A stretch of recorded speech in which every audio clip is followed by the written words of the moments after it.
Hey everybody, this is Cliff Thompson with Keep Your Eyes on the Prize.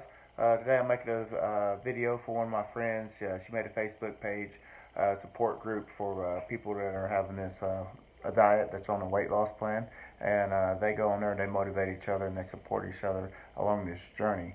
One of the hardest things to do is to motivate somebody or suggest that they go on a diet because they get offended and they think you're calling them overweight. And what I would say to these people, if you got somebody in your life that cares about you enough to suggest you go on a diet, then you should feel blessed because that person truly, genuinely cares about you and cares about your well-being. They want you to be here on earth as long as you can, to be here for your family and for your friends. And most of the time when people are wanting you to go on a diet, it ain't even because you're overweight. It has to do with health issues. Every time I ever was motivating people to go on a diet, it had to do with something with their health issues. Let's take having blood pressure for one issue.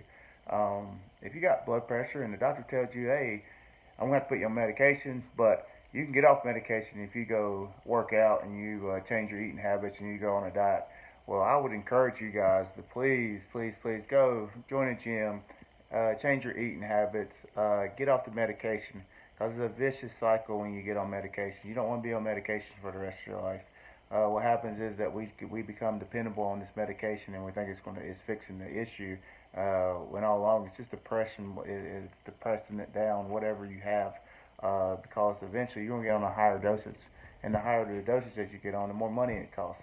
So imagine if you just went and joined a membership, got a membership at a gym, and started eating healthy and spend that extra money you're spending on medication for a whole year, on a gym membership, and on healthy food, you'd eventually end up saving money instead of spending money.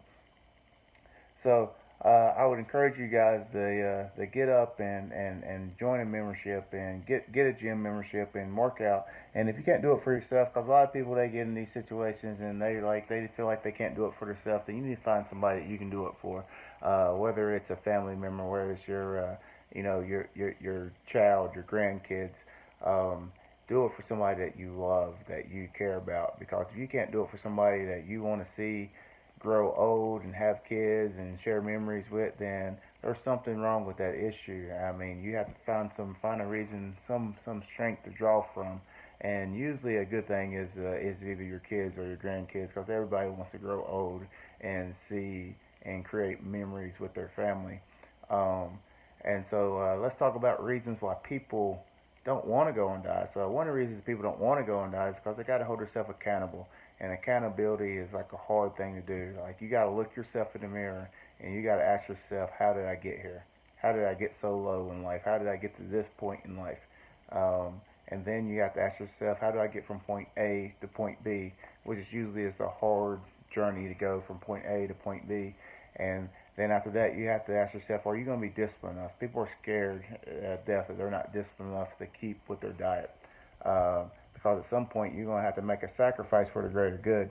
There's going to be some point during the time in your journey in your diet where you're going to be in a situation where you might be at a cookout or you might be at a party and none of the food there complies with your diet. And now, are you going to be disciplined enough that you prepared and prepped your food all week and take your food to the cookout or take your food to the party and be that guy? Because they'll pick on you. Every time I ever took my healthy food anywhere, they pick on me about me being a health nut. But are you going to be able to take your food to a party and eat your healthy food while they're eating cake and eating ice cream? Can you withstand not indulging yourself in that nasty food that's not healthy for you? Um, and so another part of it is just being mentally tough. Yep, being mentally tough and your will to do the diet. Like people just feel like they don't got a strong enough will and they're not mentally tough to go and complete their diet and to stick to their diet and they're scared of failing. And you should never ever ever doubt your mentality and your will, because if it's in your heart and it's in your heart desire to lose weight and to stick to your diet, you're going to pull through and you're going to stick to that and you're not going to fail. You're going to see the diet all the way through. And then the next step is just getting to day one. Day one is hard. Yep. Day one is one of like the toughest day. Just make it, because there's sometimes in life where you just say, "Oh, I'm gonna start tomorrow. Oh, I'm gonna start the next day," and it's a month from now, a year from now, you never started. So you gotta make that first step, and you gotta make that first day. You got to go that first day, and then after the first day, you got to go the second day, then the third day, then the fourth day, then the fifth day. Just make yourself go. And then by the fifth day, it hadn't became habit. It's not a way of life yet. You might feel it is, but it's not. But you're gonna feel obligated to go the sixth day and the seventh day. And after you go to sixth day and seventh day, you're gonna go to week one. I mean week two, week three, and week four. And after you hit that month mark, usually if you can do anything for a month and you can be dedicated to anything for a month, it becomes a lifestyle. It becomes a habit that you have to do, and you'll and hopefully that will carry over into years. You know, if you can do it for a month, you can definitely do it for a year. And so in saying that, this is not an easy process neither. You got to trust the process, because you're not going to see results the first week. It didn't take you a week to get in the bad situation that you're in.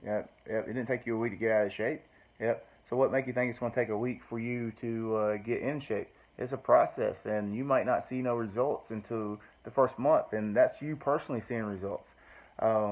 Everybody else, it might be month 2 or 3 before everybody else see results. So you got to trust the process and stay strong and believe in the process and keep going, even though you don't see results in the first week or the first 2 weeks. And stay off the scale every day. That is horrible to be on a scale every day. Yep, go at least once a week, maybe twice a week.